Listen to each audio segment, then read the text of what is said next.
Check the mic and make sure it sound right, boys.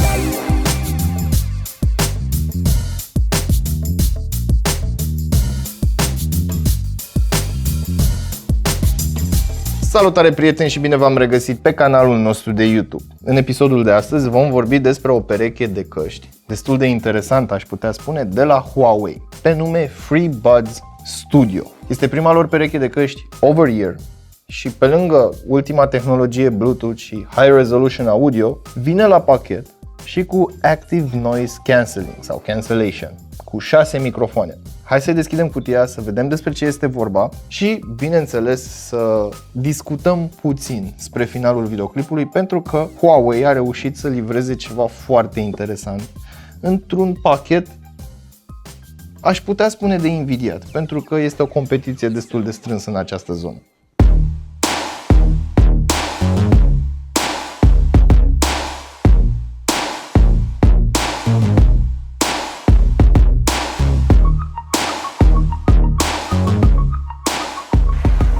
FreeBuds Studio, un carton destul de solid, cutia este o cutie premium, Intelligent Dynamic Active Noise Cancellation, High Resolution Audio și Awareness Mode. Awareness Mode, mai precis, lasă sunetul să treacă prin microfoane direct în difuzoare și apoi în urechile tale. Hai să deschidem capacul, care este destul de bine pus aici.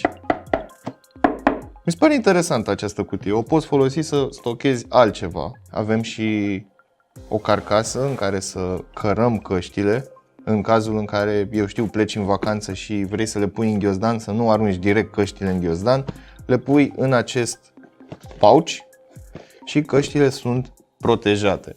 Ia să vedem ce mai avem aici. Un plic, hârtie, ok. Nu avem stickere. Iar acum să ne uităm și la căști în sine. Snacks-uri interzise, burete, un cablu de încărcare USB tip A la USB tip C, ok? Și sunt ușoare, mă așteptam să fie mai grele. Ok. Îmi place așa la prima vedere cum se simt. Wow! Ok, sunt foarte finuțe.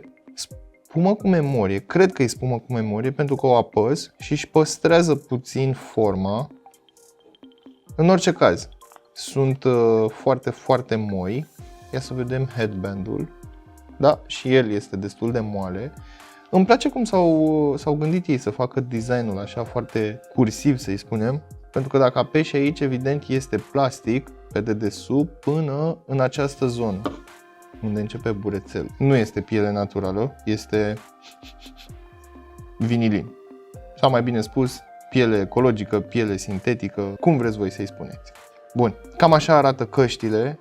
Pe partea din stânga avem acest buton, Active Noise Cancelling sau Cancellation, iar pe casca din dreapta, buton pentru împerechiere și buton pentru power, alături de mufa USB tip C pentru alimentare. Plastic, ok, plastic, metal. Cam astea sunt materialele alese. Aici mai avem un padding, este moale.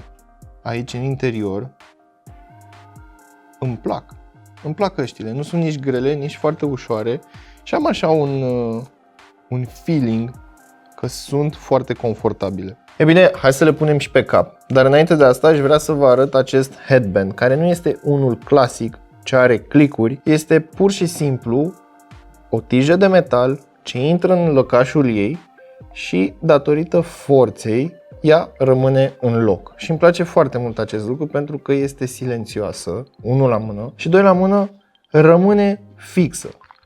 Căștile cântăresc undeva la 260 de grame, deci nu sunt foarte grele. Le simți prezența lor pe cap, dar nu este deranjantă. Îmi place foarte mult faptul că se mulează foarte bine după forma urechilor, după forma capului. Sunt niște căști foarte confortabile.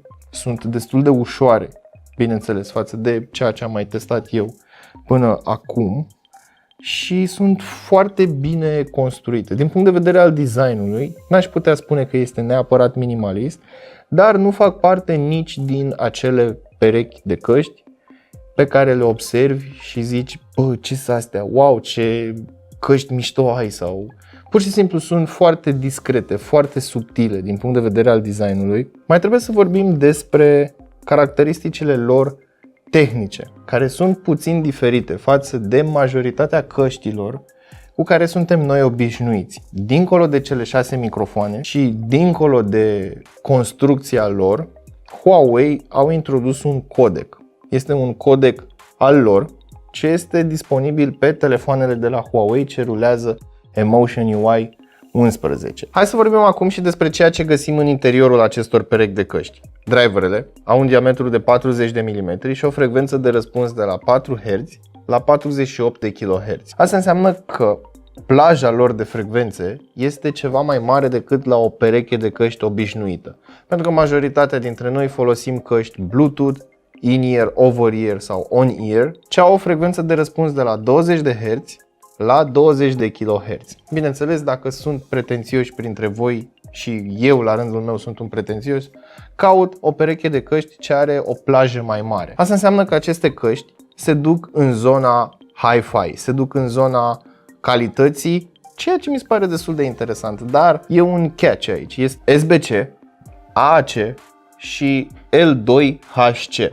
Cel din urmă este un codec dezvoltat de Huawei și poate să transmită până la 960 de kilobits pe secundă. Dar, L2HC fiind un codec dezvoltat de Huawei, bineînțeles este disponibil pe produsele Huawei, iar produsele ce suportă acest codec trebuie să ruleze Emotion UI 11 și, bineînțeles, să aibă implementat acest codec. Seria 40, de exemplu, funcționează fără absolut nicio problemă. Și mai e un avantaj în ceea ce privește performanța bateriei, pentru că dacă folosești un dispozitiv ce are implementat acest codec L2HC, bateria te va ține ceva mai mult decât dacă vei conecta aceste căști, eu știu, la orice alt dispozitiv Bluetooth. Hai să vorbim acum despre funcția de noise cancellation, care mi se pare destul de interesantă, în ideea în care căștile activ reușesc să anuleze anumite sunete. Bătaia de deget pe masă, de exemplu. Căștile o reduc la 0. În ideea în care, în momentul în care am căștile puse și nu ascult muzică, dar activez funcția de noise cancelling sau cancellation, anumite sunete sunt reduse la 0. Bineînțeles, sunetul agresiv al tastelor sau, mai știu eu, o bormașină foarte agresivă nu va fi anulată complet, dar sunetul va fi diminuat și nu va mai fi atât de deranjant.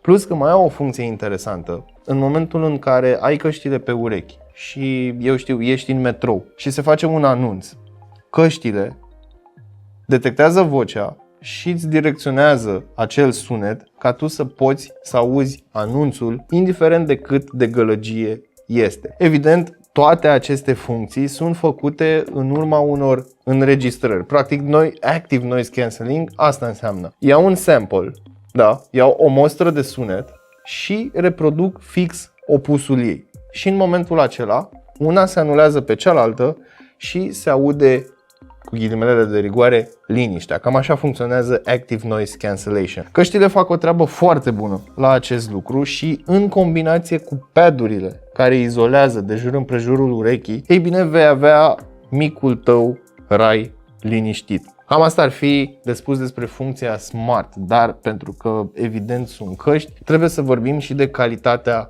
audio. Iar aici trebuie să mă întorc puțin la acele codecuri despre care v-am spus că sunt 3 la număr, iar unul dintre ele este special dedicat dispozitivelor Huawei.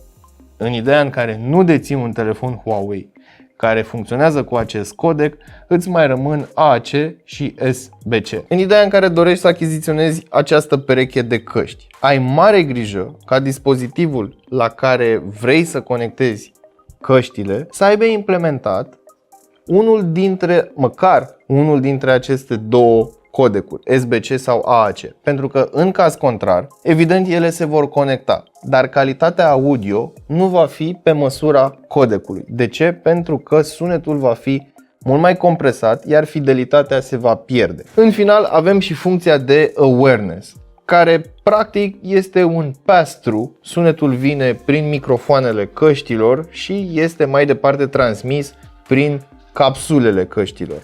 Asta înseamnă că tu auzi ceea ce se întâmplă în exterior fără să fii nevoit să-ți dai căștile jos. Bineînțeles, sunetul este puțin amplificat și puțin modificat, dar ceea ce am observat este că vocea unei persoane este naturală. Nu este nicio diferență între a avea aceste căști și a asculta pe cineva sau a-ți da căștile jos și a asculta în continuare persoana respectivă. Acum că am vorbit despre aceste aspecte tehnice, hai să vorbim și despre experiența pe care o ai atunci când le utilizezi. Căștile nu au mufă jack, așadar ești constrâns la a folosi doar Bluetooth. Dacă vei conecta un USB-C la un alt USB-C pe un telefon mobil sau un alt dispozitiv, nu vor funcționa, dar se vor încărca. Așadar, poți să-ți încarci căștile de la telefon, în cazul în care telefonul tău are această funcționalitate și poate să dea putere pe mufa USB tip C. În schimb, pe partea dreaptă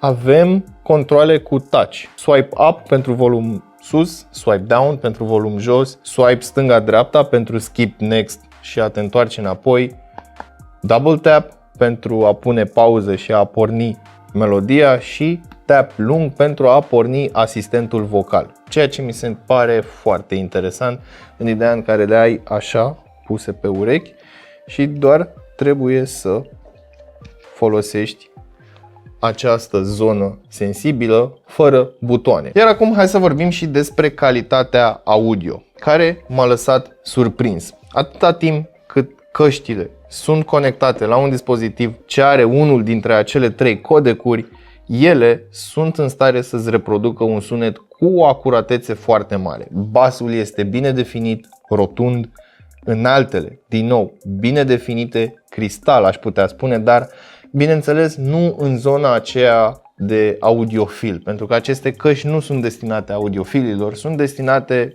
nouă, consumatorilor care vrem o experiență audio mai bună decât media. Și da, într-adevăr, aceste căști reușesc să livreze o calitate audio mult mai bună decât media căștilor Bluetooth și bineînțeles decât media căștilor ce au și funcția de Active Noise Cancellation. Ei bine, în final, hai să vorbim și despre autonomia căștilor, pentru că degeaba sunt ele frumoase, degeaba au calitate audio dacă nu poți să te bucuri o perioadă mai mare de timp de ele. Înăuntru găsim un acumulator de 410 mAh, ce ia în jur de o oră să se încarce full. În schimb, autonomia diferă în funcție de dispozitivul la care este conectat. De exemplu, dacă folosești un dispozitiv cu Emotion UI 11, autonomia poate fi de până la 32 de ore cu funcția de Active Noise Cancellation off și 22 de ore cu această funcție pornită. La polul opus, dacă folosești orice alt dispozitiv, ai undeva la 24 de ore cu ANC off și 20 de ore cu ANC on. De asemenea, căștile se încarcă și fast charge, iar din nou, timp de 10 minute poți să ai undeva până la 10 ore de muzică ANC off și 6 ore de muzică ANC on dacă le conectezi la un dispozitiv cu Emotion UI și 8 ore de muzică ANC off cu 5 ore de muzică ANC on dacă le conectezi la orice alt dispozitiv. În orice caz, scorurile nu sunt rele, pentru că în fond și la urma urmei majoritatea suntem obișnuiți să folosim o pereche de căști 2, 3, poate chiar 4 zile până când acestea vor fi la zero cu bateria. Oricum, nu asculți muzică 24 de ore în continuu. De exemplu, eu știu, o oră până la muncă, o oră până înapoi acasă, în pauză mai asculți, să zicem, o oră adunat și uite așa le folosești în jur de 3, poate 4 ore maximum pe zi. Cam asta ar fi de spus pentru ziua de astăzi. Până data viitoare știți ce aveți de făcut. Nu uitați să verificați descrierea pentru linkuri utile și prețuri actualizate și totodată dați-vă cu părerea despre aceste perechi de căști în secțiunea de comentarii de mai jos.